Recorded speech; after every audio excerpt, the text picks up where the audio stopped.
right. I want to share two things tonight that will help enable us to heal our nation and the divide. The first thing I want to talk about is be extraordinary. There was a married man who was unkind to his wife for a period of many years, actually had an affair with someone else. He got caught. His wife was deeply wounded. He decided to stop the affair and to make more effort to be faithful and kind. But he never fully apologized or took responsibility for what he'd done, because that was in the past. He just became nicer. She decided to stay in the marriage in the hope that it would get better. She stayed for 30 years. It didn't really get better. They had a shell of a marriage, lacking a lot of love, unity, and lacking trust. Because in a marriage, being more friendly to your wife in the future doesn't heal a wound from the past. And time has never healed a wound in the heart. Healing begins when what has been done wrongly is addressed specifically and owned. And then trust from good behavior and kindness can begin.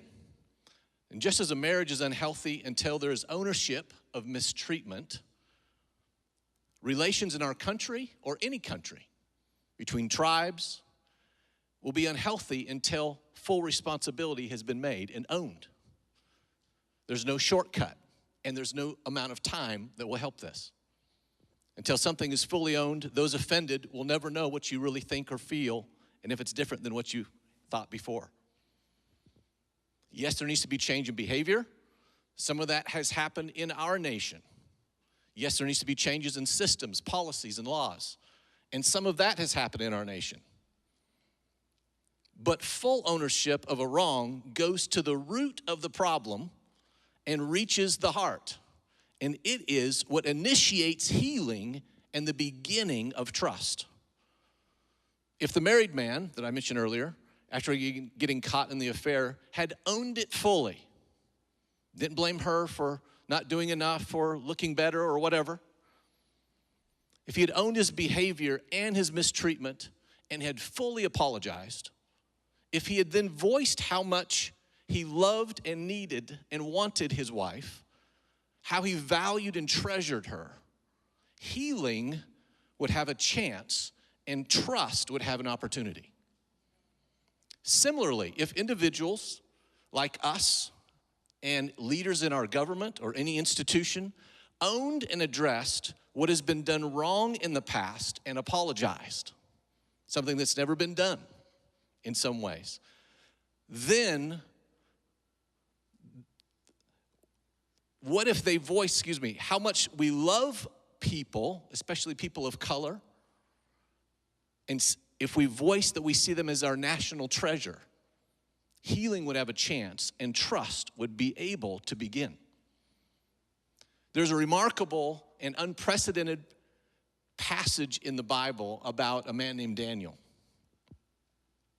He's a remarkable person. He was the kind of man that when God would send an angel or several of them to go visit him, the first thing they would say to him when they arrived was, "O man of high esteem." When kings would meet him, the kings would say of him, "You are a man with an extraordinary spirit." Something that made this man highly esteemed and extraordinary was that he did extraordinary things. Here's one of them. After reading the words of Jeremiah, he recognized that for hundreds of years, his own nation and people had done the wrong things and offended God. When he saw that, he took action and did something extraordinary. He apologized to God on behalf of his entire nation, saying, "We have sinned." He included himself as a transgressor because he was a member of the nation of Israel. Though he personally was upright, devout, and righteous, he took responsibility on behalf of his nation for the hundreds of years of sin and wrong that his nation and people and forefathers had done. That's extraordinary. God heard his prayer and initiated restoration and healing for an entire nation that had been divided. Some were living in Israel, some were living in Babylon. They were in captivity, and they were wounded. There is great healing power in personal ownership and responsibility when I mistreat someone and I own that. And there is also great power when I own the wrongs done before me in the nation that I live in and I'm a part of. We can be extraordinary. When we wrong or mistreat our spouse or any other human, if we own it, take responsibility, and apologize, it begins the healing process. When we meet someone who is wounded, we can be extraordinary. At the right moments, begin healing in another person by owning sin of the past and provide seeds of trust that can begin growing. I've had opportunities to do this with Black people, African Americans, and I've been surprised at what has happened. My pastor before this church, several churches ago, was a Black pastor. It was a Black church. And I felt this desire to apologize on behalf of a few things. I worked for the government at the time, so I represented the government of the United States of America. I'm a white person, so I represent white people. I'm a male, I represent men. And I'm a Christian, I represented the church of Christianity. And I apologized to him on behalf of all four of those groups for the sin of slavery, for the way the systems that have been set up, for the way that he's felt, for several things. I was shocked. He got on his knees in front of me with tears in his eyes. And he said, I've been waiting my whole life to hear those words. He didn't ask for them, but he'd been waiting his whole life to hear those words. I was in a class when I was in the government, and one of the teachers, it was a cultural diversity class, she was Native American. They often like to be called First Nation people from the Cherokee tribe. She was sharing, and I felt this urge to also apologize. Here I was it was a government institution she was teaching in. My boss and boss's boss were all in the room with several of my coworkers. And I stepped out and began to apologize on behalf of everyone in the room, our nation, our government, for what we'd done to them many, many years ago. She also broke down in the class and was unable to continue. And we had a great discussion and talk afterwards. She'd been waiting her whole life, for someone to apologize, to take ownership for something she'd felt her whole life. We can be extraordinary. The cost of being extraordinary is simple.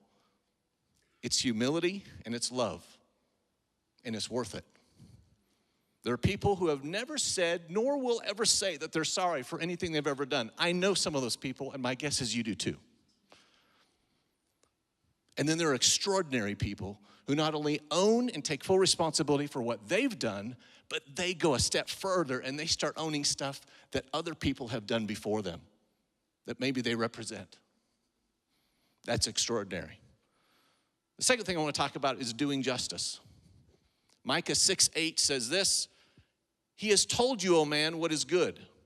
And what does the Lord require of you? We all know this.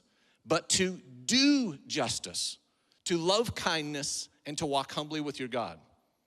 A danger for any person or people, regardless of their state, is to be more focused on how they are being mistreated personally, rather than how they are treating others personally, or how are others in general being treated. Jesus said that we will be mistreated. And if we're Christians, that is what we get, and that we're not to defend ourselves. It's part of life as a believer. Not that it's right, it just is. It's part of life on the planet Earth, and it's not to be our focus, my mistreatment.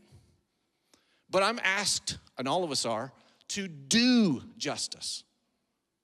regardless of how I'm treated personally. It means that I help to make sure that others receive justice, and that's my focus. If I will entrust to God my justice and how I'm treated, He'll take care of me. He'll take care of that. But what He's looking for is that I become a source of providing justice for others. It's a mind shift to do justice. Proverbs 31:9 says, defend the rights of the afflicted and the needy. Isaiah 1:17 says, learn to do good, seek justice, reprove the ruthless, defend the orphan, plead for the widow. Doing justice means looking for ways and opportunities to stand for others. It means being a voice for others, even if it costs me or I'm being mistreated personally because of it. It's what the Lord asked us to do. I was recently told by a black leader last week that her experience with white people was this. She's known many white people through her life. She has one friend that's white that has stayed with her. She said, what usually happens is we are friends, we're getting along, everything's going great until it costs them something, speaking of white people. And the moment it costs them something, they bail. Man, I was saddened. That hit me. There's a cost to doing justice for others. That's a beautiful price to pay. It's what Jesus did for us and asked us to do for others. One of my heroes is Irina Sendler. I speak of her often. She was a Polish social worker in World War II. She saw the Nazis come in, take the Jews, gather them up, stick them in the Warsaw Ghetto, mistreat them. The trains were taking off. They'd load them up to concentration camps. She knew they were all dying. She's safe, she's secure. But she was a believer. And she wanted to do justice. So she made a fake ID saying she was a nurse when she wasn't. She secretly formed a plan and gathered several volunteers to help her. And they started going into the ghetto as disguised as nurses to help the people in the ghetto, but they would talk them into giving them their children. She would bring the children out, sometimes in little caskets or toolboxes or luggage. She found several people that were Christians in Poland to take them in and adopt them. She gave them new names. She rescued 2,500 children from death. 2,500. It cost her. They arrested her. The Nazis arrested her. They broke her legs. They tortured her, and they wanted to know the names of those kids. They wanted to track them down and kill them. She refused. She survived World War II. She grew old with a big smile. She has amazing reward. It was worth it. Our actions will probably not be as risky as Irina's. For me, when I was a government employee, I saw a black man that I worked with get overlooked in his promotion. I'd also overheard my boss, our boss, make some racist statements. And I knew when he wasn't promoted, it was my opportunity to be a voice. So I confronted my boss. He didn't listen to me. I went over his head. What that did was it cost me a little bit. I could have lost my job, at the worst. I didn't. I was subpoenaed. That's okay. It was worth it. In conclusion, be extraordinary, like Daniel. Do justice for someone else by helping heal their wounds and apologizing. It's easy to do, it just takes a little humility. Listen to their story, as was mentioned earlier tonight. Try and walk in the shoes of another person and stand up for them and be a voice when they need to.